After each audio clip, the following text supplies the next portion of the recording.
So hello my dear students, welcome करता हूं आपका सीजी फाउंडेशन में। और हम पता है क्या करने वाले हैं? हम करने वाले हैं, देखो सॉल्यूशन मैंने डाल दिया है सैंपल पेपर का, फिर एबीसी सेक्शन डाल चुका हूं, फिर मैंने सोचा यार कि चैप्टर वाइज सॉल्यूशन डाला जाए ताकि जब बच्चे प्रिपरेशन करें तो उनको पता हो कि रियल नंबर है यार, उसके कौन से क्वेश्चन आए हैं। फटाफट से रियल नंबर की वीडियो देखी और उसके उसी टाइप के सारे क्वेश्चन क्लियर अप कर लिए, कितने मार्क्स क्या है वो भी पता लग जाएगा। तो लाइन वाइज एक प्लेलिस्ट मिल जाएगी और उसका सोल्यूशन आपको दिया जाएगा। कैसा है ये डिसीजन कमेंट करिएगा, लाइक करिएगा और शेयर कीजिएगा। नेक्स्ट वीडियो कौन सी चाहिए वो भी बताइए। बट अभी बात करते हैं चैप्टर फर्स्ट के सॉल्यूशन की। फर्स्ट क्वेश्चन आपके पास ए और बी टू इंटीजर है। ए क्या है मेरे पास? पी क्यूब और क्याऊ 4 और बी क्या है मेरे पास?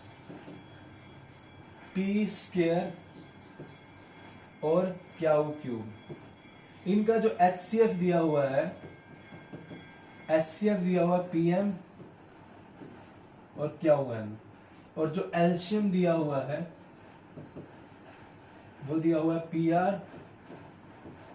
और क्याऊ एस, ये दिया हुआ है। ठीक है। अब डियर स्टूडेंट्स, अब हमें निकालना है, क्या निकालना है हमें निकालना है M प्लस एन और मल्टीप्लाई R प्लस एस, ये निकालना है। तो निकाल देते हैं। देखो पहले HCF निकालेंगे, M और N की वैल्यू आ जाएगी, एलसीएम निकालेंगे, R और S की वैल्यू आ जाएगी। तो HCF देखते हैं। HCF क्या होता है? जो लोअर पावर होती है, least lower power, highest common factor होता है HCF। बट यहां पर हम क्या ले, हाईएस्ट कॉमन क्या होगा इन दोनों में से? पी क्यूब और पी स्क्वायर में पी स्क्वायर हाईएस्ट कॉमन होगा। क्याऊ 4 और क्याऊ क्यूब में से क्याऊ क्यूब होगा, क्याऊ क्यूब। ठीक है, समझा करो। अब बात ये है कि आपको जब HCF निकालना हो, सिंपल सा मेथड, छोटे वाली पावर ले लो और यहां पर भी छोटे वाली पावर ले लो, ये HCF आ गया। तो HCF आया क्याऊ स्क्वायर और पी स्क्वायर और क्याऊ क्यूब, ये HCF आ गया। अब M प्लस एन निकाल दो, 2 प्लस 3, ये M कितना है? 2 प्लस 3, ये हो जाएगा मेरे पास 5 हो जाएगा M प्लस एन। अब निकालते हैं R plus S. R plus S कैसे होगा? जब मेरे पास एल्शियम आएगा। तो एल्शियम क्या होता है? ये तो HCF है। एल्शियम होता है जो हमारी मैक्सिमम पावर है, ये मैक्सिमम पावर क्यूब है और इधर से मेरी मैक्सिमम पावर 4 है, क्या पावर 4 है। तो एल्शियम आ जाएगा P क्यूब और क्याऊ 4। ऐसा क्वेश्चन आ जाता है बहुत बार, बहुत सालों से, पिछले कई सालों से लगभग आ रहा है। तो निकालना सीखो। जब भी अलजेब्रिक टर्म हो, जो छोटे वाली पावर से निकालते हैं वो HCF होता है और जो बड़े वाली पावर से निकालते हैं वो एल्शियम होता है। आप कुछ भी पूछे आपसे। तो 3 प्लस 4 हो जाएगा R प्लस एस, तो ये 7 हो गया, तो 35 आ गया इसका आंसर। ये हो गया 35 फर्स्ट क्वेश्चन का आंसर, ये वाला। अब चलते हैं, इस चैप्टर से आया था फर्स्ट 19 और 26। ठीक है, अब आगे चलते हैं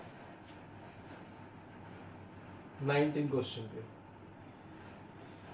19 क्वेश्चन पे चलते हैं। 19 क्वेश्चन भी क्या बोल रहा है?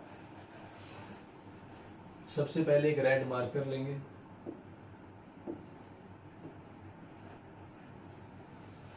कह रहे कि the product of two number is 5780। दो नंबर का प्रोडक्ट 5780 है एंड देयर HCF इज 17। और अगर उसका HCF 17 है तो एल्शियम 340 होगा, 340। तो चेक कर लेते हैं। चेक कैसे करेंगे? हमें पता है कि टू नंबर का जो प्रोडक्ट होता है वो उनके HCF और एल्शियम के प्रोडक्ट के बराबर होता है। तो प्रोडक्ट तो दिया हुआ है, ये किसके बराबर होगा? HCF और एल्शियम के। अब HCF कितना दिया हुआ है? 17। तो जब ये इसको डिवाइड करेगा तो वाकई में ही जो एल्शियम आएगा वो मेरा आएगा 340। तो पहली तो स्टेटमेंट सही है। अब पहली सही है, उसका तो कोई बेनिफिट नहीं मिलता। अगर पहली गलत होती तो भगवान को 3 बार धन्यवाद बोलते, हे ईश्वर तेरा धन्यवाद। क्योंकि पहली अगर गलत है तो भाई सीधा लास्ट ऑप्शन पे जाएंगे। क्लियर? अब देखो दूसरा, इसका जो स्टेटमेंट है वो तो सही है, रीजन देखते हैं। जो असर्शन है वो तो सही है, reason HCF is always a factor of LCM, इसका इससे कोई संबंध लग रहा है? मुझे तो नहीं लग रहा, नहीं लग रहा है। क्या क्या रिलेशन लग रहा है इसका? HCF always factor of LCM, ये ठीक है। इसका इससे क्या कनेक्शन हो रहा है? कोई पूरा कनेक्शन नहीं हो रहा है इसका। तो स्टेटमेंट तो सही है, असर्शन सही है, रीजन भी सही है। ये HCF फैक्टर होता है हमेशा, जो HCF होता है वो एलसीएम का फैक्टर होता है, ये बात सही है। कॉम्पिटिटिव एग्जाम में कई बार क्वेश्चन भी आ जाते हैं सीधा, बस आपको HCF दिया होता है, उन 2 नंबर का HCF दिया होगा तो एलसीएम क्या होगा, ठीक है ना, ऐसा हो सकता है। या एलसीएम दिया हो तो HCF क्या होगा, सीधा सीधा फैक्टर जो होंगे वो आंसर होगा, ठीक है। इस तरह से क्वेश्चन बन सकता है। बट ये दोनों सही है, बट ये कोई इसकी करेक्ट एक्सप्लेनेशन नहीं है। तो assertion and reason are true, but reason are, ये ए वाला आएगा इसका। तो ये था। अब पहले चैप्टर में से 1 मार्क्स के 2 आ चुके हैं MCQ। अब आगे चलते हैं। उसके बाद 26 क्वेश्चन आया हुआ था।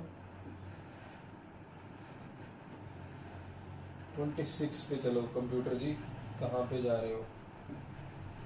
ये यहाँ पे, ये रहा 26 क्वेश्चन है। ये तो बड़ा ही सिंपल क्वेश्चन है। इस क्वेश्चन को भाई पूरे अच्छे से एक बार समझ लो और माइंड में ले लो कि है क्या चीज है। यहां से रिलेटेड क्वेश्चन बनेगा ही बनेगा, 100% बनेगा, 100% बनेगा। तो आपको क्या करना है, √3 रैशनल दिया हुआ, इसका सिंपल सा फंडा क्या होता है, जो भी गिवन नंबर होता है उसको हम मान लेते हैं लेट दिस इज रैशनल। अगर रैशनल है तो हम इसको P बाई क्या की फॉर्म में लिख सकते हैं, और अगर P बाई क्या की फॉर्म में लिख सकते हैं तो हमने ये भी जरूर लिखना है कि P एंड क्या आर को प्राइम। ये पूरी एग्जैक्ट लाइंस आपको लिखनी है बिल्कुल अच्छे तरीके से। ये सारी चीजें, पहली लाइन ये होगी कि ये रैशनल है P बाई क्या की फॉर्म में। सर मैं A बाई B नहीं लिख सकता, अरे भाई लिख सकते हो, बट जरूरी क्या है उसको को प्राइम भी दिखाओ। लास्ट में कुछ बढ़िया स्पेशल से वर्ड है जो एग्जाम में कुछ होता है, assumption, our assumption is wrong, contradiction arise, ऐसे से वर्ड है, इंप्रेशन पड़ता है। आपको सोल्यूशन दिखा देता हूं इसका कैसे करना है, आप उसका स्क्रीनशॉट ले, कोई इतना मुश्किल क्वेश्चन नहीं है।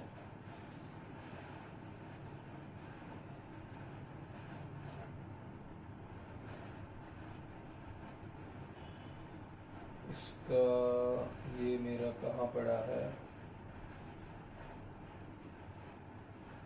ये देखो ये पड़ा, मैं दिखा देता हूँ आपको।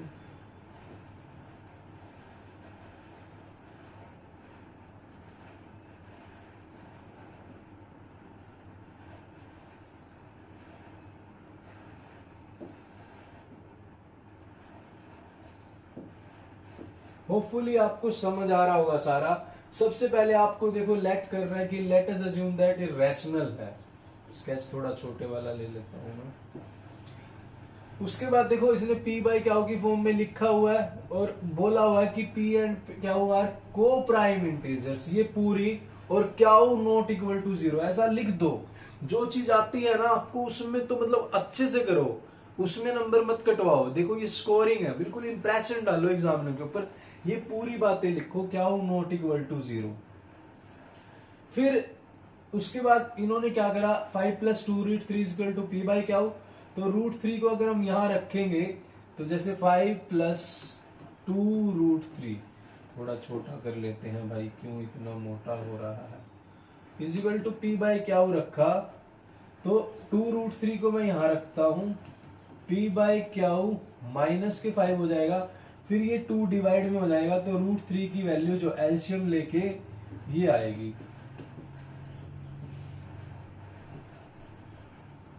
ये √3 की वैल्यू आएगी।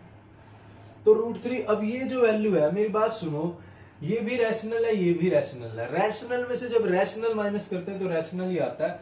देखो इसमें बोला कि P क्या बाई बार इंटीजर है और रैशनल भी है, बट लेफ्ट हैंड साइड जो हमारी है ये इरेशनल है, तो ये तो पॉसिबल नहीं है। ये तो पॉसिबल नहीं है। या तो मम्मी हो सकती है या पापा हो सकते हैं। ऐसा तो नहीं कि मम्मी को ही पापा बोल दो, पापा को मम्मी। वो प्यार से अलग बात है, प्यार वाला रिश्ता है, बट ऐसे तो नहीं होता ना। तो ऐसे ही क्या हुआ भाई, कॉन्ट्राडिक्शन अराइज हो गया। ये कॉन्ट्राडिक्शन, ये बड़ा खतरनाक वर्ड है। Wrong assumption, assumption is wrong, तो 5 प्लस ये इज इरेशनल। बस इतना सा सॉल्यूशन है, 2-4 लाइनें पकड़ लो। तो चैप्टर फर्स्ट में से अगर मैं निचोड़ निकाल लूं तो ये देखो कि 1, 1 और 3 5 मार्क्स का आया हुआ है। और कैसे कैसे क्वेश्चन आया उनको बिल्कुल पकड़ लो, अच्छे से रट लो। रटना नहीं, समझ लो क्या टाइप आई हुई है। एचसीएफ एलसीएम से रिलेटेड टाइप आई हुई है, अलजेब्रिक एचसीएफ एलसीएम कैसे निकालते हैं, और ये वाली टाइप है। पकड़ लो, कुछ है ही नहीं है। तो ये था चैप्टर फर्स्ट। अब मैंने ये वीडियो सॉल्यूशन क्यों डाल रहा हूँ छोटे छोटे, इसलिए डाल रहा हूँ कि हर एक चैप्टर की वीडियो देखी और उसी तरह के सारे क्वेश्चन अच्छे से पकड़ लिए। हाँ भाई ये टाइप हो चुकी है। बस ये था 5 मार्क्स का आया हुआ है उसके अकॉर्डिंग। और आपको जो दूसरी सैंपल पेपर जो हमारी मार्किंग स्कीम है कैसी है इस ईयर की, वो भी आपको बताई हुई है। बट सैंपल पेपर के अकॉर्डिंग भी देखते चलना, उससे थोड़ा आइडिया लगता रहेगा कि कौन सा चैप्टर कितने मार्क्स का है। तो ये था फर्स्ट चैप्टर का सॉल्यूशन। अगर सेकंड का चाहिए तो कमेंट बॉक्स में राइट कर दीजिएगा, फिर मैं वीडियो डाल दूंगा। जय हिंद।